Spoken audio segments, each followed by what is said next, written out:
So my name is Julien, I'm research director at Waag. Today I want to talk a bit about our new project, which is an AI culture lab. Will be opening next month at the Amsterdam Science Park as an initiative to kind of open up our research practices with artists and artistic research towards the science community there.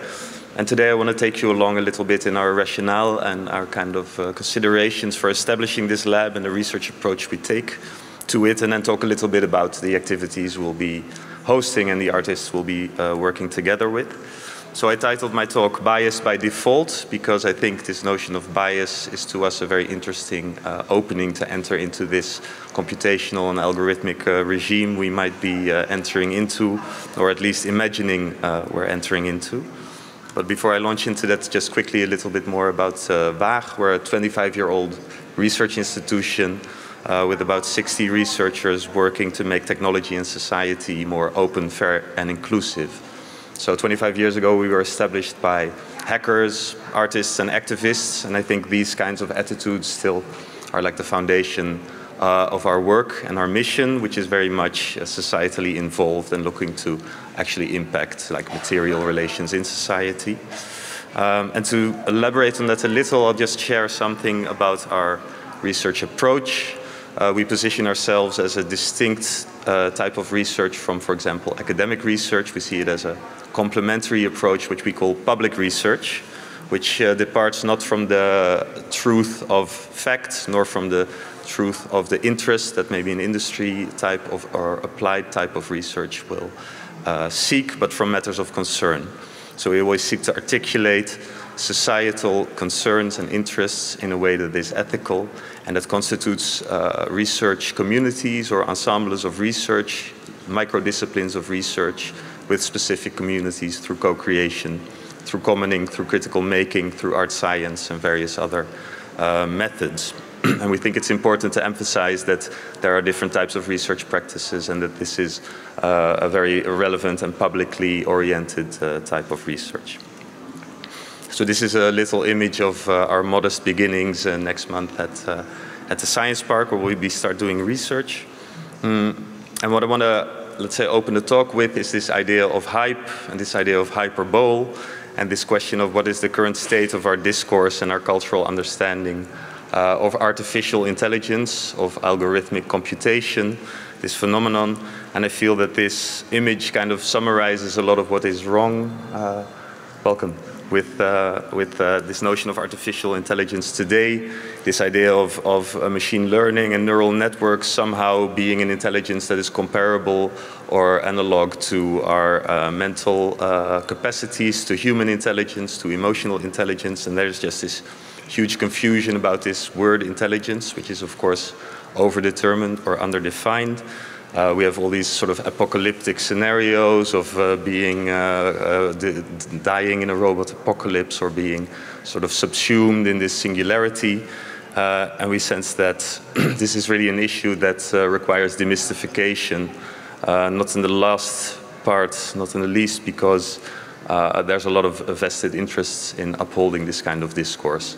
And I think this statement by Shane Legg kind of illustrates how there are lots of economic and institutional interests in creating this kind of hyperbolic promise, in creating this economic interest in investment, and this very utilitarian, instrumental approach to AI as an economic and utilitarian solution to problems.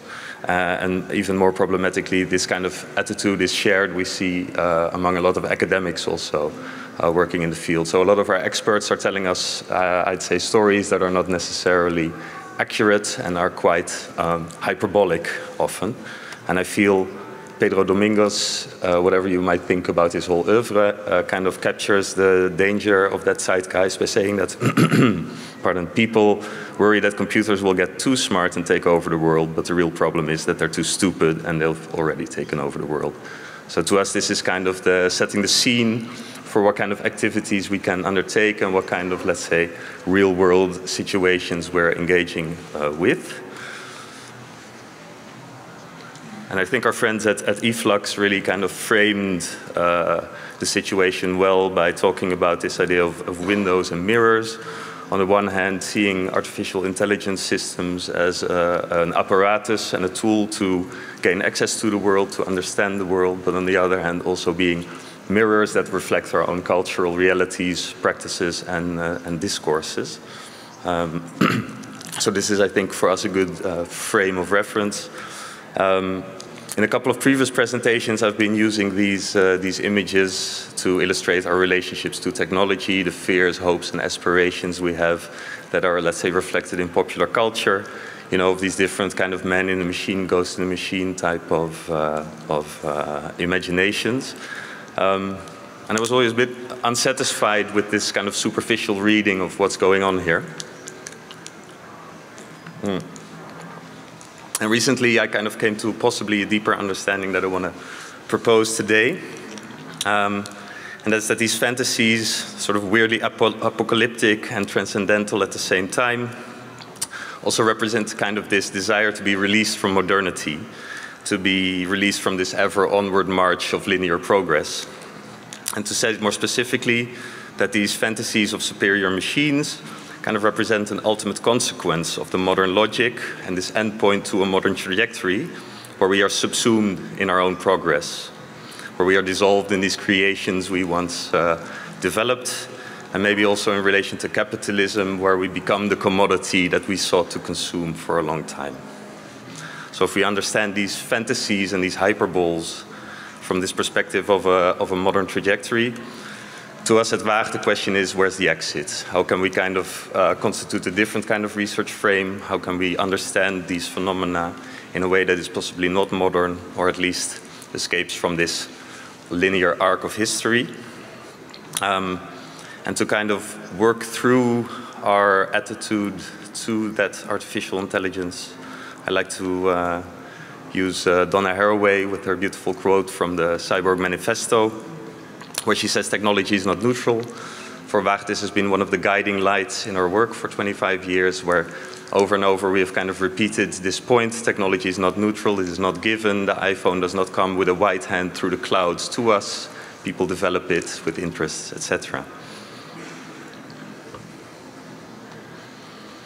And recently what I found really interesting about this idea of technology is not neutral is this notion of neutrality and this question of, like, is it even possible to be neutral? Is it even possible to maintain a neutral position? It seems kind of weird to be neutral. It's kind of an acknowledgement of a position, but it's also a disavowal of a position, of connections at the same time. And I'm thinking perhaps this notion of such a cool, distanced position is actually more part of this modern fantasy we were talking about before, which was conjured up by European men during their ongoing so-called discovery and conquest of the globe. And it's a position that's still practiced by quite similar type of men today. These are all the heads of the European central banks, one woman in the group. And I think they're all waving their invisible hand at you, but of course you don't see it. And I think that's one of the, let's say, exemplary gestures of this modern neutrality, is this invisible hand. It's everywhere, it does things, but it's never held responsible or accountable for what it does. So taking this question of neutrality to artificial intelligence, I think it's interesting to compare these, because this state of neutrality is generally accepted as a functional element of artificial intelligence in terms of achieving effective computation. So to achieve effective computation, one needs to reduce noise, reduce bias, because actually bias is the only thing standing between us and this effective predictive prowess of artificial intelligence systems. So I think that's an interesting moment where we realize that bias is somehow the obverse of neutrality. And even though it's presented as a problem to be designed away in further iterations, it is in fact maybe this moment in the Matrix where, well, where Neo sees this cat walking by. It's a shame that it's not actually working. Anyway, this moment where he sees this cat walk by and then he sees it walk by again, and he kind of realizes there's a glitch in the system, and this glitch is not so much something that needs to be papered over, but rather gives us access to an underlying structure of a system and maybe reveals deeper entanglements that are part of the structure.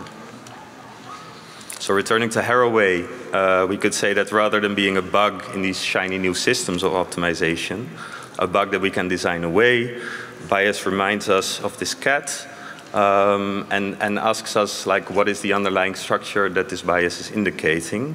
It reveals, I think, normally implicit structures, deeper structural entanglements that we need to study. Haraway, of course, indicated quite the same when she continued, saying that we're inside of what we make and it is inside of us. Is bias then a ghost in the machine? I'd say no. On a deeper, more material level, it shows us that we are always part of the things we make, that our fingerprints and our worlds are always in the technologies we make. And I think that bias is kind of this cat that shows us an exit from this modern matrix we often find ourselves recursively trapped inside of. And that the question is not trying to become or be neutral, but acknowledging that we're always already part of the situation. And we need to account for our position in that situation, and bias is a means of accounting for that position. Haraway closes saying we're living in a world of connections, and so rather than fixing the glitch, as Waag, we believe that bias should be handled as another tool to account for our position in a world of connections. As a mirror, it allows us to account algorithmically for the fact that we are by definition not neutral, and as a window, it harnesses computational prowess to help us explore how we are entangled and how we are part of the situation. So I'd say that, you know, when we're talking about this cat and this glitch turns kind of into a surface or an opening that allows us to reverse agencies. That rather than automating the wrong kinds of bias, we open up a space to design with the right kinds of bias. As Haraway concludes, it matters which connections get made and unmade. So our basic approach at Waag with the AI Culture Lab is to reverse the status of bias and neutrality, to show the impossibility of a meta-position of neutrality that is often fantasized about in relation to artificial intelligence. And the notion of culture machines that Ed Finn proposes in the work What Algorithms Want, to us is a helpful way of structuring these thoughts into a framework where he says that the mythos of computation reaches its limits where it begins to interact with material reality. Computation in real-world environments is messy and contingent, requiring constant modification and supervision.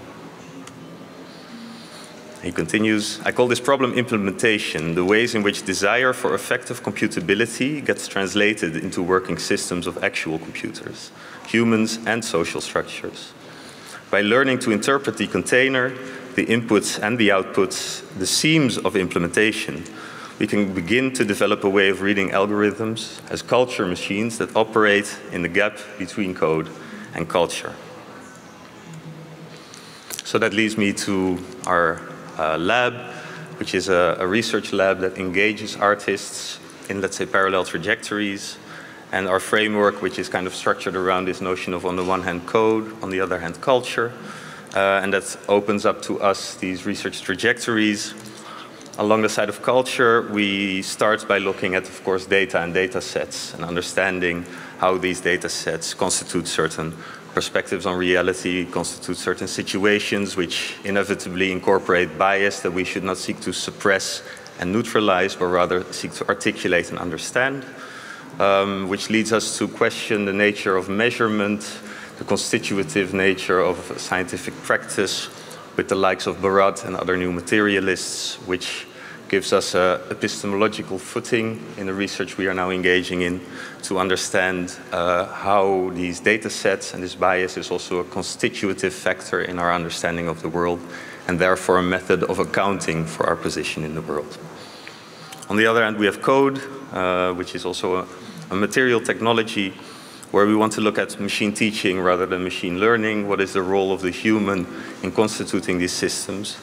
Cultural defaults, the capacity to digitally and in code capture certain cultural assemblages, which we can understand and discuss, and to work towards recognizable AI rather than accountable AI, where cultural aspects of artificial intelligence understood qua bias create a kind of recognizability of AI that is akin to the way we recognize each other, or the way we understand that The Guardian is a different kind of publication than the Washington Post. This is not necessarily done through procedures of accountability, but rather through cultural recognition. So our main research question for the lab is how should the role of the non-human be situated in procedures of algorithmic computation? We've mapped out 3 years of research topics. First one really focusing on what I was discussing just now, this notion of bias, how we can articulate bias, how we can understand bias in these technologies, and how this might help us to develop towards implementations of AI systems that we can recognize due to their cultural markers rather than to their technical procedures. Moving after that into a more do-it-yourself type of sphere that Waag is always a strong proponent of, to see how we can appropriate these kinds of tools in the everyday for community purposes and thus spread positive and societal use cases for AI. And then moving into notions of public AI, governmentality, what we call parametric governance, the question of how governments should codify morality and law in a society where increasingly we're stepping away from binaries and going into probabilistic fields of possibility. So one more technical slide. I have a background in philosophy of science, so I like to structure things a little, which is relevant, I think, in this context where we're talking about artistic research and artistic practice, and where Waag is not necessarily in itself an artistic institution, but a public research institution. And we see, let's say, these complementary practices of scientific research, artistic research, societal or public research, all moving towards societal transformations and beneficial societal implementations, where the artist has an autonomous research trajectory which nonetheless feeds into different imaginaries, different practices, and different artifacts that we can use and appropriate in a societal context. And let's say we've neutralized the market in this square where we usually see that in a, let's say, more Silicon Valley-based logic, scientific discovery goes into industry research, is applied in the market, and this is usually a paradigmatic frame and the only way we understand applications to be rolled out into society. So we really want to rewire these procedures of adoption and implementation of technologies together with scientists, artists, and citizens. So about our activities, we have a number of activities we're initiating this year. One that I'm very excited about is the Creator Doctors program, which is initiated by a number of art education institutions in Europe to create an alternative PhD within the arts with its own rituals, criteria, and practices to kind of unburden artists seeking third cycle education from writing dissertations and being, let's say, folded into an academic framework of knowledge production. We're working with Ars Electronica on the Artificial Intelligence Lab, doing a number of residencies and a number of exhibitions. And we're working with the creative industries sector in the Netherlands to develop new fundamental understandings of AI and possible applications that have a positive rather than profitable impact on society.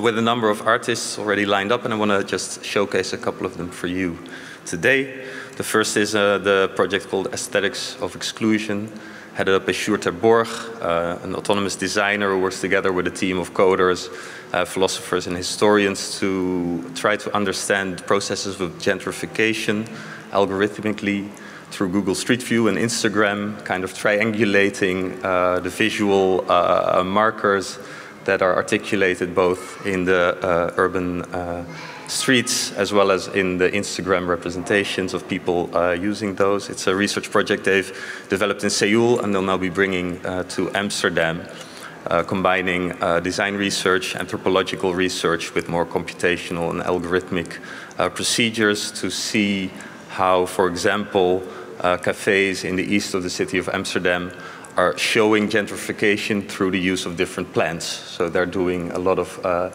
machine learning and computer vision work on different typologies of plants and understanding anthropologically which plants are like airspace, hipster cafes, and which ones belong to classical, brown, traditional Amsterdam cafes.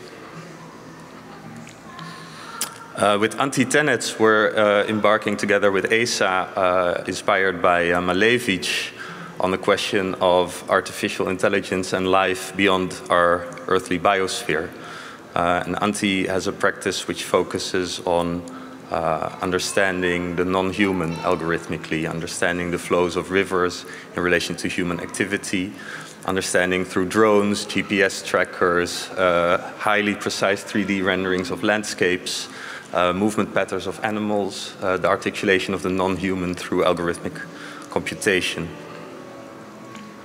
Femke Herregrave, she's our creator doctus, will be working with us for 3 years on what she terms the Sentience Swamp. She became well known, especially in the Netherlands, for her work surrounding invisible infrastructures of data and computational systems. So the picture you see here to the left is where one of the major internet cables comes aground in the Netherlands, and it's a landscape portrait where the unseeable is articulated. And in the Sentience Swamp, she's studying the relationships between geological, biological, and financial processes, understanding these together as the main conduits and organizers of energies on our planet. And in her work, she tries to bring these together in various types of artistic articulations. How am I doing for time? Good. So that's the things we have planned. These are the ways we are trying to work together with artists to unpack this notion of bias and to open up these various types of perspectives, both in terms of being a mirroring effect, understanding ourselves and our culture, but also a window, an apparatus to see the world. And this AI Culture Lab that we're opening is actually part of a larger project we're initiating in Amsterdam at the Science Park, and which I recently understood has a precedent, interestingly, at ZKM, which is a big project to launch Planet B, an interdisciplinary laboratory which kind of reframes the concept of a museum, much I think as is being done here today, as a process-based and research-based practice with material impacts on society. And I just have a little summary of that to close with. It's a 5-year mission we're launching later this year to build up organically and through DIY building and research practices, such a, let's say, laboratory as a museum. Based on a narrative of recolonizing planet Earth, based on a narrative of finding a fictional world that we might do everything anew and do everything better and learn from the mistakes we made here. And more importantly, also constructing a scenario wherein artists and scientists and citizens work on an equal footing in tackling these challenges we face today and in kind of collaborating through imaginative and research and civic-based attitudes to establish at least a little slice of a way of doing it right in this Anthropocene times. So this is something I hope to be able to return within approximately a year with a beautiful update. And this AI Culture Lab is our first manifestation of this approach and attitude to art, science, and society. Thanks.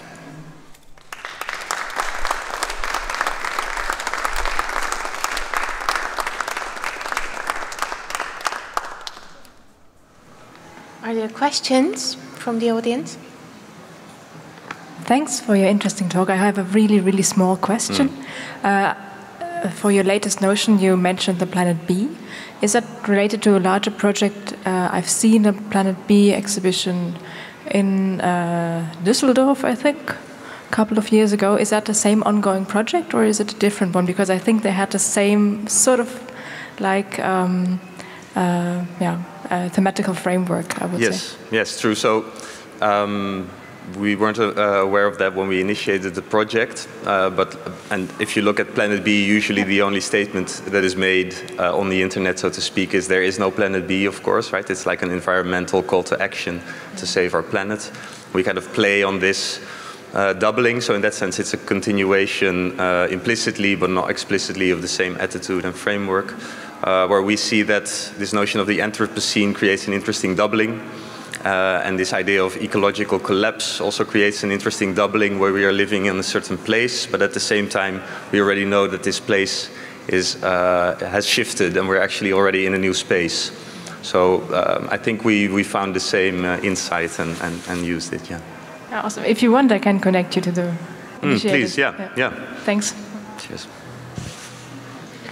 Well, if there are no further questions, then thank you very much for your talk.